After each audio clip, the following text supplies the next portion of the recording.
Hi hello നമസ്കാരം. എൻ്റെ ഏറ്റവും പുതിയ വീഡിയോയിലേക്ക് എല്ലാവർക്കും സ്വാഗതം. ഇന്ന് നമ്മൾ ഡിസ്കസ് ചെയ്യാൻ പോകുന്നത് JSK Janaki versus state of Kerala, അതായത് സുരേഷ് ഗോപിയുടെ വരാൻ പോകുന്ന ഒരു സിനിമയാണ്. അപ്പോൾ പ്രവീൺ നാരായണൻ എന്നാണ് സംവിധായകൻ്റെ പേര് തോന്നുന്നു. അദ്ദേഹം സംവിധാനം ചെയ്തിട്ടുള്ള സിനിമയാണ്. കോസ്മോസ് എൻ്റർടൈൻമെൻറ്റ്സിൻ്റെ ബാനറിലാണ് സിനിമ നിർമ്മിച്ചിട്ടുള്ളത്. അപ്പോൾ ഈ കഴിഞ്ഞ ശനിയാഴ്ച ഈ സിനിമയുടെ സംവിധായകൻ ഈ പടത്തിനെ പറ്റിയിട്ട് ഈ പടം സെൻസർ ചെയ്യാൻ കൊടുത്തപ്പോൾ സെൻസർ ബോർഡ് പറഞ്ഞത്രേ, ഈ ജാനകി എന്ന് പറഞ്ഞുള്ള പേര് അത് മാറ്റിയാൽ മാത്രമേ ഈ സിനിമയ്ക്ക് അനുമതി തരുള്ളൂ എന്ന് പറഞ്ഞു. അപ്പോൾ സുരേഷ് ഗോപിയൊക്കെ അഭിനയിച്ചിട്ടുള്ള ഭയങ്കര ആൻറ്റിസിപ്പേഷനിൽ നിൽക്കുന്ന ഒരു പടമാണ്. കാരണം അതിൻ്റെ പോസ്റ്ററൊക്കെ ഭയങ്കര ചർച്ചയായിട്ടുള്ള ഒരു പോസ്റ്ററായിരുന്നു. സുരേഷ് ഗോപിയുടെ മുമ്പത്തെ നമ്മൾ ചിന്താമണി കൊലക്കേസൊക്കെ എടുത്ത് നോക്കിക്കഴിഞ്ഞാൽ ഒരു ഗംഭീര പെർഫോമൻസ് ആയിരുന്നു അതിനകത്ത്. ലാൽകൃഷ്ണ എന്ന് പറഞ്ഞ ക്യാരക്ടറിലൊക്കെ സുരേഷ് ഗോപി വന്നിട്ട് അപ്പോൾ ഭയങ്കരമായിട്ടൊരു ഇമ്പാക്റ്റ് ഉണ്ടാക്കാൻ സാധ്യതയുള്ള ഒരു പടമാണ്. അതിൻ്റെ ഒരു പോസ്റ്ററിൻ്റെ ഒരു ഗാംഭീര്യം കാണുമ്പോൾ തന്നെ നമുക്കറിയാം അതൊരു റേഞ്ച് പടമായിരിക്കാൻ സാധ്യതയുണ്ട്. ആവട്ടെ എന്ന് തന്നെയാണ് ഞാൻ പ്രതീക്ഷിക്കുന്നത്. അപ്പം നിലവിൽ സംവിധായകൻ്റെ ഇത് പോസ്റ്റിങ്ങിനായിരുന്നു ഈ സിനിമയുടെ സെൻസറിന് കൊടുത്തപ്പോൾ സെൻസർ ബോർഡ് പറഞ്ഞു ജാനകി എന്ന് പറഞ്ഞ പേര് നീക്കം ചെയ്യണം, അതിന് പകരം ജാനകി എന്നുള്ള പേരിന് പകരം വേറൊരു പേര് ആഡ് ചെയ്യണം. ഇതാണ് സെൻസർ ബോർഡ് പറഞ്ഞെന്നാണ് സംവിധായകൻ പറയുന്നത്. ഇതിനെ തുടർന്ന് ഭയങ്കര ചർച്ചകളും കാര്യങ്ങളൊക്കെ ആയി. നമ്മുടെ ഫെഫ്കയുടെ general secretary B Unnikrishnan, director, അദ്ദേഹം മാധ്യമങ്ങളോട് പറയുകയുണ്ടായി. അപ്പോൾ അദ്ദേഹത്തിനടുത്ത് എനിക്ക് തോന്നുന്നു പരാതി എത്തിയിട്ടുണ്ടെന്ന് തോന്നുന്നു, എനിക്കറിയില്ല. അപ്പം സംഘടനകളൊന്നും ഇതുവരെ ഇടപെട്ട് ഇങ്ങനെ ഒരു വലിയ ഇഷ്യൂ ആയിട്ടില്ല. അപ്പോൾ ബി ഉണ്ണികൃഷ്ണൻ ഡയറക്ടർ പറഞ്ഞ പ്രകാരം ഇതുവരെ സെൻസർ ബോർഡിൽ നിന്ന് കോസ്റ്റ് ഷീറ്റ് എന്ന് പറഞ്ഞ സാധനമാണ്. കോസ്റ്റ് ഷീറ്റ് എന്ന് പറഞ്ഞു കഴിഞ്ഞാൽ നമ്മൾ ഈ എന്ത് കാരണം കൊണ്ടാണ് ഇത് റിലീസ് തടയുന്നതെന്നുള്ളതിൻ്റെ ഒരു എക്സ്പ്ലനേഷൻ തരണമല്ലോ. നമ്മളിപ്പോൾ ഒരു സ്ഥാനത്തിന് അപ്രൂവൽ അനുമതിക്ക് വേണ്ടി പോകുമ്പോൾ എന്ത് കാരണം കൊണ്ട് അതിന് അനുമതി തടയുന്നു എന്നുള്ളത് ഗവൺമെൻറ്റിൽ നിന്ന് തരേണ്ടതായിട്ടുണ്ട്, ഓഫീഷ്യലി തരേണ്ടതുണ്ട്. അപ്പോൾ ഇതുവരെ അത് കിട്ടിയിട്ടില്ല. അത് മിക്കവാറും തിങ്കളാഴ്ചക്ക് കിട്ടുമെന്നൊക്കെയാണ് പറയുന്നത്. അപ്പോൾ അത് കിട്ടിയാൽ മാത്രമാണ് എന്ന റീസൺ കൊണ്ടാണ് അവർ ഇത് തടയുന്നത് എന്നുള്ളതിൽ പറയുള്ളൂ. അപ്പോൾ ഇതൊരു കിട്ടാത്ത സ്ഥിതിക്ക് അത് കിട്ടാതെ ലീഗലി ഇവർക്ക് മൂവ് ചെയ്യാനും സാധിക്കില്ല. അതായത് സിനിമയുടെ നിർമ്മാതാവിനും സംവിധായകനും കോടതിയിലേക്ക് പോകണമെന്നുണ്ടെങ്കിൽ ഈ ഒരു സംഭവം വേണം. അപ്പോൾ അത് തന്നെയാണ് ബി ഉണ്ണികൃഷ്ണനും പറഞ്ഞത്. അപ്പോൾ അതിനുശേഷം മാത്രമാണ് നിയമപരമായിട്ട് മുന്നോട്ട് പോകണോ അതോ സംഘടനാപരമായിട്ട് സമരം അങ്ങനത്തെ ധർണ അങ്ങനത്തെ കാര്യങ്ങളിലേക്ക് പോകണോ. ഇതൊക്കെ നമ്മുടെ നാട്ടിലുണ്ടല്ലോ, സംഘടനകൾ ഒരുപാടുണ്ടല്ലോ. അപ്പോൾ ഇത് എമ്പുരാൻ സിനിമ ഇറങ്ങിയപ്പോൾ തന്നെ വർഗീയപരമായിട്ട് കുറേ പ്രശ്നങ്ങളൊക്കെ ഉണ്ടായിരുന്നു, ഗുജറാത്ത് കലാപത്തിനെ പറ്റിയൊക്കെ. അപ്പോൾ അതൊക്കെ കത്തി നിൽക്കുന്ന ഒരു സമയമാണ്. അപ്പോൾ ഇത്തരത്തിൽ ഇങ്ങനെ ഈ സമയത്ത് ഈ ഒരു സിറ്റുവേഷനിലേക്ക് ഇപ്പോഴത്തെ ഒരു കറണ്ട് സിറ്റുവേഷനിൽ ഇതുപോലത്തെ ഒരു സംഭവം വന്നു കഴിഞ്ഞാൽ അതും രാഷ്ട്രീയപരമായിട്ട് ചിലപ്പോൾ വേറെ തലങ്ങളിലേക്ക് പോകാൻ സാധ്യതയുണ്ട്. പിന്നെ ഇതിൽ അഭിനയിച്ചിരിക്കുന്ന സുരേഷ് ഗോപി ഒരു കേന്ദ്രമന്ത്രി കൂടിയാണ്, ഒരു പ്രമുഖ പാർട്ടിയുടെ കേന്ദ്രമന്ത്രി കൂടിയാണ്. അപ്പം ഇത് വേറെ രീതിക്ക് കത്താൻ സാധ്യതയുണ്ടെന്നാണ് എനിക്ക് തോന്നുന്നത്. കത്താതിരിക്കട്ടെ, മലയാള സിനിമ അങ്ങനെ അധംപതിക്കാതിരിക്കട്ടെ എന്നാണ് ഞാൻ വിചാരിക്കുന്നത്. അപ്പോൾ ആദ്യമായിട്ട് നമ്മൾ മനസ്സിലാക്കേണ്ടത് സെൻസർ ബോർഡിന് ഇങ്ങനെ ചെയ്യാനുള്ള അവകാശം ഉണ്ടോ എന്നാണ് നമ്മൾ ആദ്യം മനസ്സിലാക്കേണ്ടത്. സെൻസർ ബോർഡ് രൂപീകരിച്ചിട്ടുള്ള അതിൻ്റെ കാരണം തന്നെ നമ്മളുടെ കണ്ടന്റുകളുടെ ക്വാളിറ്റി, അതായത് രാജ്യത്തിനെതിരായിട്ടുള്ള കാര്യങ്ങളോ അല്ലെങ്കിൽ രാജ്യ താല്പര്യങ്ങൾക്കെതിരായിട്ടുള്ള കാര്യങ്ങളോ അല്ലെങ്കിൽ മറ്റു രാജ്യങ്ങളെ ഹെർട്ട് ചെയ്യുന്നില്ല എന്നല്ലെങ്കിൽ അതിൽ ഒരു പ്രശ്നം ഉണ്ടാവാതെ ഒരു കലാസൃഷ്ടി എങ്ങനെ സമൂഹത്തിലേക്ക് കൊടുക്കാം. അപ്പം അതിന് ഒരു കടിഞ്ഞാൻ, എന്തിനൊരു കടിഞ്ഞാൻ വേണം. അതില്ലാതെ മുന്നോട്ട് പോയി കഴിഞ്ഞാൽ ആർക്കും എന്തും വിളിച്ചു പറയാമെന്നുള്ളൊരവസ്ഥ എത്തും. ആവിഷ്കാര സ്വാതന്ത്ര്യത്തിലേക്ക് കടക്കല്ല കേട്ടോ ഞാൻ പറഞ്ഞു വരുന്നത്. ആവിഷ്കാര സ്വാതന്ത്ര്യത്തിലേക്ക് കടക്കാൻ പാടില്ല, ശരി തന്നെയാണ്. അപ്പോൾ സെൻസർ ബോർഡിന് അതിനുള്ള അവകാശം ഉണ്ടോ എന്ന് ചോദിച്ചാൽ തീർച്ചയായിട്ടും സെൻസർ ബോർഡിന് ഒരു അവകാശമുണ്ട്. സെക്ഷൻ 295A IPC പ്രകാരം സെൻസർ ബോർഡിന് വേണമെന്നുണ്ടെങ്കിൽ ഇപ്പോൾ ഈ പറഞ്ഞ ഇന്ത്യ എന്ന് പറയുന്നത് ഒരുപാട് നമ്മളുടെ ലിബറൽ വാല്യൂസ് ഉള്ള അല്ലെങ്കിൽ ഒരുപാട് ജാതി മതങ്ങളൊക്കെ ഉള്ള ഒരു രാജ്യമാണ്. അപ്പം ഈ ജാനകി എന്ന് പറയുന്നത് പുരാണങ്ങളിൽ പറയുന്നത് ജാനകി എന്ന് പറയുന്ന സീത, അതായത് ശ്രീരാമൻ്റെ പത്നിയായിട്ടുള്ള സീതേനെയാണ് ജാനകി എന്ന് ഹിന്ദു മിത്തോളജിയിലൊക്കെ പറയുന്നത്. അപ്പോൾ ഇതൊക്കെ വെച്ച് നോക്കുമ്പോൾ ഇന്ത്യ എന്ന് പറയുമ്പോൾ വളരെ സെൻസിറ്റീവായിട്ടുള്ള ഈ ജാതീയമായ കാര്യങ്ങളിലൊക്കെ ഭയങ്കര സെൻസിറ്റീവായിട്ടുള്ള സംഭവങ്ങൾ നടക്കുന്നൊരു രാജ്യമായതുകൊണ്ട് സെൻസർ ബോർഡിന് അവരുടെ ഒരു എന്താ പറയുക, ഒരു പവർ വെച്ചിട്ട് അവർക്ക് വേണമെങ്കിൽ ചിന്തിക്കാവുന്നതാണ്. ലോജിക്കലി ചിന്തിച്ചിട്ട് അവർക്ക് ഒരു തീരുമാനം വേണമെങ്കിൽ എടുക്കാം. ഈ സിനിമ ഈ ഒരു പേരിൽ ഇറക്കണ്ട അല്ലെങ്കിൽ ഈ ഒരു പേര് ഉപയോഗിക്കേണ്ട എന്നുള്ള ഒരു പറയാനുള്ള അധികാരം ഉണ്ടോ എന്ന് ചോദിച്ചാൽ തീർച്ചയായിട്ടും സെൻസർ ബോർഡിന് അധികാരമുണ്ട്. ഇത് ഒരു ഗവൺമെന്റിന്റെ പ്രഷർ കൊണ്ടോ അങ്ങനെയൊന്നും ആയിരിക്കണമെന്നില്ല. ചിലപ്പോൾ ഇപ്പോൾ പത്മാവതി എന്ന് പറഞ്ഞ സിനിമ ഒരിക്കൽ മുമ്പ് ഇറങ്ങിയിരുന്നു. അതിന്റെ പേര് പത്മാവത് എന്നാക്കി പിന്നീട് മാറ്റം ഉണ്ടാക്കി. പിന്നെ തഗ് ലൈഫ് എന്ന് പറഞ്ഞ സിനിമ വന്നപ്പോൾ അത് കർണാടകയിൽ റിലീസ് ചെയ്യാൻ പാടില്ലെന്നോ അങ്ങനെയൊക്കെ പറഞ്ഞിട്ട് അങ്ങനെ പല പ്രശ്നങ്ങളും നമ്മളവിടെ ഉണ്ടാകും. അപ്പം ഒരു സെൻസിറ്റിവിറ്റി അല്ലെങ്കിൽ ഒരു ഇഷ്യൂ, ഈ ഒരു കണ്ടന്റ് ആയതുകൊണ്ട് ഇഷ്യൂ ഉണ്ടാവരുത് എന്നുള്ള ഒരു ഒരു മുൻകൂട്ടി ഒരു തീരുമാനം വേണമെങ്കിൽ സെൻസർ ബോർഡിന് എടുക്കാൻ സാധിക്കും. അതിനുള്ള അവകാശം സെൻസർ ബോർഡിനുണ്ട്. അതാണ് ഞാൻ ഈ പറഞ്ഞ ഈ റൂള്.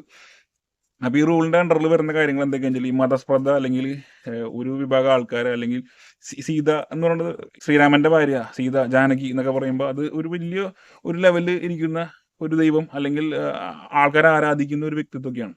അപ്പം ഈ പേര് ഉപയോഗിക്കുന്ന വ്യക്തി സിനിമയുടെ കണ്ടന്റ് എന്താ നമുക്ക് ഇതുവരെ അറിയില്ല. നമ്മൾ ആരും സിനിമ കണ്ടിട്ടില്ല. ഇതിന്റെ സംവിധായകൻ, നിർമ്മാതാവ്, എഡിറ്ററൊക്കെ ആയിരിക്കും ചിലപ്പോൾ കണ്ടിട്ടുണ്ടാവുമായിരിക്കും. പിന്നെ സെൻസർ ബോർഡ് ആയിരിക്കും കണ്ടിട്ടുണ്ടാവുക. ഈ സെൻസർ ബോർഡ് അല്ലാതെ എനിക്ക് തോന്നുന്നു സുരേഷ് ഗോപി പോലും ഇപ്പോൾ സിനിമ കണ്ടിട്ടുണ്ടായിരിക്കില്ല. കാരണം സെൻസറിന് കൊടുത്തിട്ടുള്ള പടമാണല്ലോ. അപ്പോൾ അതിനകത്തുള്ള കണ്ടന്റ് എന്താണെന്ന് നമുക്ക് അറിയാത്തത്തോളം കാലം നമുക്ക് സെൻസർ ബോർഡിനെ ഒന്നും പറയാൻ പറ്റില്ല. അപ്പോൾ എടുത്തു ചാടി ആരും സെൻസർ ബോർഡ് ചെയ്യുന്നത് തെറ്റാണെന്നോ, അല്ലെങ്കിൽ ഇത് ഒരു ഹിന്ദുത്വ അജണ്ടയാണെന്നോ, അല്ല അങ്ങനെ ഇങ്ങനെയൊന്നും പറഞ്ഞാൽ അർത്ഥമില്ല. കാരണം ലോജിക്കലി എന്താ വെച്ചാൽ നമ്മൾ ഈ ഇതൊരു കോർട്ട് റൂം ഡ്രാമയാണെന്നാണ് പറഞ്ഞു വരുന്നത്. അപ്പോൾ ജാനകി എന്ന് പറഞ്ഞിട്ടുള്ളൊരു ക്യാരക്ടറിന്റെ പേരും പറഞ്ഞിട്ടാണ് ഈ പ്രശ്നങ്ങൾ നടക്കുന്നത്. അപ്പം ഏത് സിറ്റുവേഷനിലാണ് എന്താണ് കഥ, അല്ലെങ്കിൽ എന്ത് സിറ്റുവേഷനിലാണ് എവിടെയൊക്കെയാണ് ഇത് ഈ പേരുകൾ ഉപയോഗിക്കുന്നത് എന്നുള്ളത് ഭയങ്കര ഇമ്പോർട്ടൻ്റ് ആണ്. റിപ്പോർട്ടുകൾ പ്രകാരം, അതായത് ഞാൻ ഈ സിനിമ കണ്ടിട്ടില്ല, പക്ഷെ പറഞ്ഞു കേട്ട പ്രകാരം 96 സ്ഥലങ്ങളിലാണ് ജാനകി എന്ന് പറഞ്ഞിട്ടുള്ള പേര് സുരേഷ് ഗോപി പറയുന്നത്, സിനിമയിലെ ക്യാരക്ടറുടെ പേര് പറയുന്നത്. അപ്പോൾ 2 കാരണങ്ങൾ കൊണ്ട് ഇതിൽ പ്രശ്നങ്ങളുണ്ടാവും. ഈ ജാനകി എന്ന് പറഞ്ഞ പേര് എവിടെ ഉപയോഗിക്കും എന്നുള്ളത് ഭയങ്കര ഇമ്പോർട്ടൻ്റ് ആണ്. അപ്പോൾ ഏതെങ്കിലും ഒരു റോങ് സ്ഥലത്ത് ഇതാണ് ഉപയോഗിക്കുന്നില്ല, റോങ് ഇൻറ്റൻഷനോടുകൂടി ഇത് ഈ സിനിമയിൽ ഇത് ഉപയോഗിക്കുന്നുണ്ടെങ്കിൽ, ഇൻറ്റൻഷനിൽ നിന്ന് ഉദ്ദേശിക്കുന്നത്, ഞാൻ ഉദ്ദേശിക്കുന്ന ഒരു മതസ്പർദ്ധ അല്ലെങ്കിൽ ഒരു വർഗീയ കലാപം ഉണ്ടാക്കാന്നല്ല. ഇവർക്കൊരു സെൻസർ ബോർഡിന് നിലവിലത്തെ ജോഗ്രഫിക്കൽ നമ്മളുടെ ഇവിടുത്തെ രാഷ്ട്രീയ അന്തരീക്ഷം, അല്ലെങ്കിൽ മറ്റ് കാലാവസ്ഥകൾ, എന്തൊക്കെ പ്രശ്നങ്ങൾ നടക്കുന്നുണ്ട്, എന്തൊക്കെ സെൻസിറ്റിവിറ്റികളുണ്ട്, ഇതൊക്കെ വെച്ചിട്ട് വേണമെങ്കിൽ അവർക്ക് വിവേകാധികാരം എന്ന് പറയുന്നത് ശരിക്കും. അതിന് ഇംഗ്ലീഷ് നെയിം ഒന്നും എനിക്ക് കറക്റ്റ് അറിയില്ല. അവർക്ക് വേണമെങ്കിൽ ആലോചിച്ചിട്ട് തീരുമാനം എടുക്കാവുന്നതാണ്. ഇത് കൊടുക്കണോ വേണ്ടോ എന്ന് അവർക്ക് എടുക്കാനുള്ള ഡിസിഷൻ ഉണ്ട്. ആ ഡിസിഷൻ എടുക്കാനുള്ള അവകാശം അവർക്കുണ്ട്, അല്ലെങ്കിൽ അധികാരം അവർക്കുണ്ട്. അപ്പം ഹിന്ദു മിത്തോളജിയുടെ കാര്യങ്ങൾ, അല്ലെങ്കിൽ ഈ സിനിമയിൽ എവിടെ ഉപയോഗിച്ചു, ഇതൊക്കെ ഇതിൻ്റെ ഒരു ഘടകമായിട്ട് വരും. പിന്നെ സംവിധായകന് ഈ പേര് മാറ്റില്ല എന്ന് അല്ലെങ്കിൽ ഉറപ്പിച്ച് പറഞ്ഞിട്ടുണ്ട്. 2 കാരണങ്ങളാണ്. ഒന്ന്, ഈ ഒരു സംവിധായകൻ എന്ന് പറയുമ്പോൾ അയാൾ ഈ സിനിമ ഉണ്ടാക്കാനായിട്ട് ഒരുപാട് കഷ്ടപ്പെട്ടിട്ടുണ്ടായിരിക്കും. സ്വാഭാവികം, ഒരു സിനിമ ഇത്രയും സുരേഷ് ഗോപിനെ വെച്ചൊരു പ്രോജക്റ്റ് ഒക്കെ ചെയ്യണമെന്നുണ്ടെങ്കിൽ അത് ഒരുപാട് എഫേർട്ട് അതിൻ്റെ മുന്നിൽ എടുത്തിട്ടുണ്ടായിരിക്കും, ഒരു സംശയവും വേണ്ട. അപ്പോൾ അയാൾക്ക് അതിൻ്റെ ഒരു വിഷമം എന്തായാലും ഉണ്ടാവും, മാനസിക വിഷമം എന്തായാലും ഉണ്ടാവും, അണ്ടർസ്റ്റാൻഡബിൾ. പിന്നെ ഞാൻ പറഞ്ഞ പോലെ 96 സ്ഥലങ്ങളിലാണ് ജാനകി എന്ന് പറഞ്ഞുള്ള പേര് സുരേഷ് ഗോപി പറയുന്നത്. അപ്പോൾ സുരേഷ് ഗോപിനെ പോലെ ഇത്രയും ബിഗസ്റ്റ് ആയിട്ടൊരു ആക്ടറെ കൊണ്ടുവന്ന് രണ്ടാമത് റീഡബ് ചെയ്യാന്ന് പറഞ്ഞാൽ അത് പ്രാക്ടിക്കലി പോസിബിൾ അല്ല.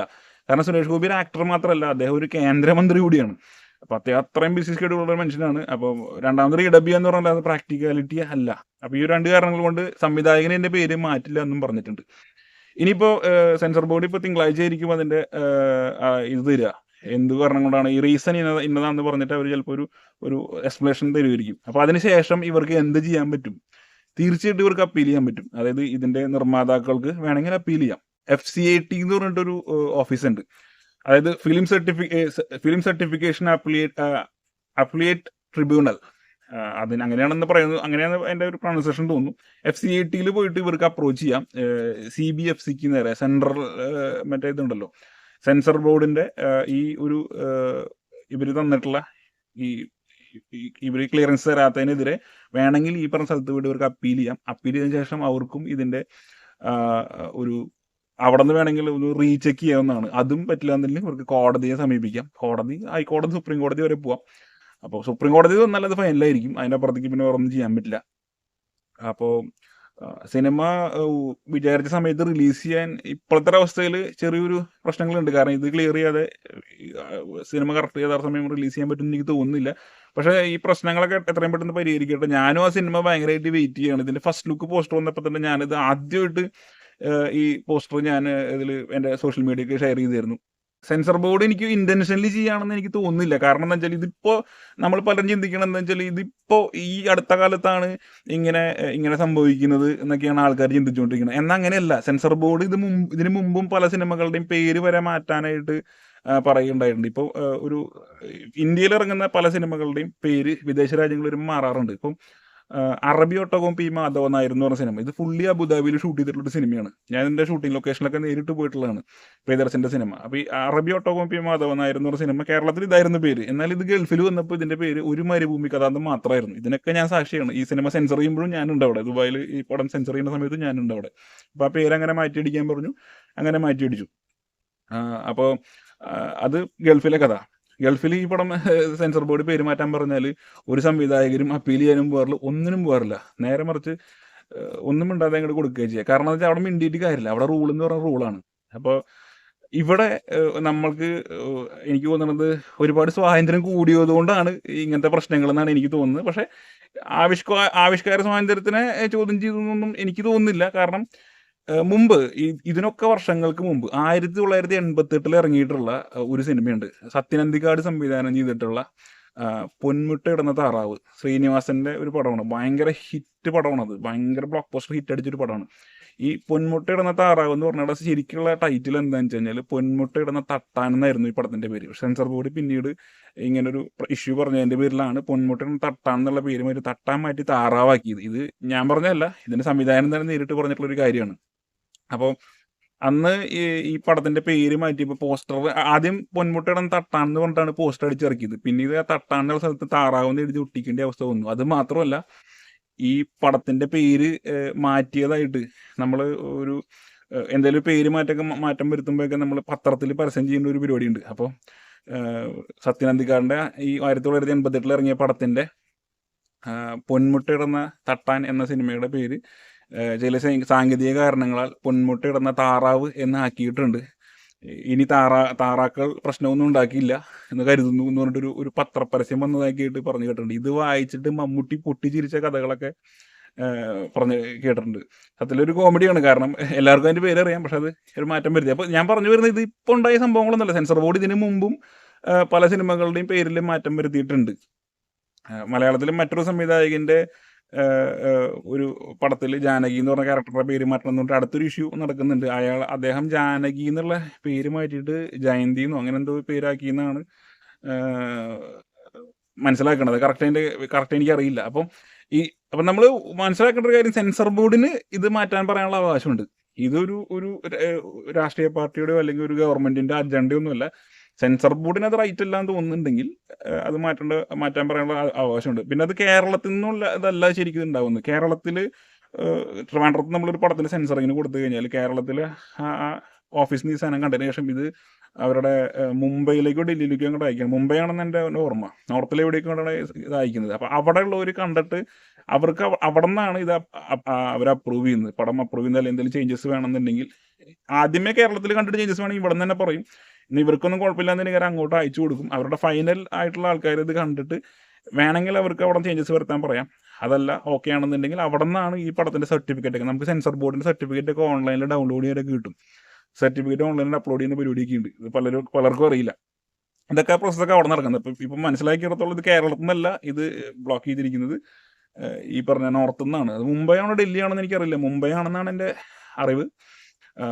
എനിവേ സിനിമ എത്രയും പെട്ടെന്ന് റിലീസിനെത്തിട്ട് ഞാൻ ഭയങ്കരമായിട്ട് കാത്തിരിക്കുന്ന ഒരു സിനിമയാണ് JSK. അതിൻ്റെ ടൈറ്റിലിന് തന്നെ ഒരു എന്താ പറയുക, ഒരു പവറാണ് ആ പോസ്റ്റർ കാണുമ്പോൾ തന്നെ. അടുത്തൊരു വീഡിയോയിൽ വീണ്ടും കുറച്ച് ഇൻഫോർമേറ്റീവ് ആയിട്ടുള്ള കാര്യങ്ങളായിട്ട് വീണ്ടും വരാം. അതുവരെയ്ക്കും എല്ലാവർക്കും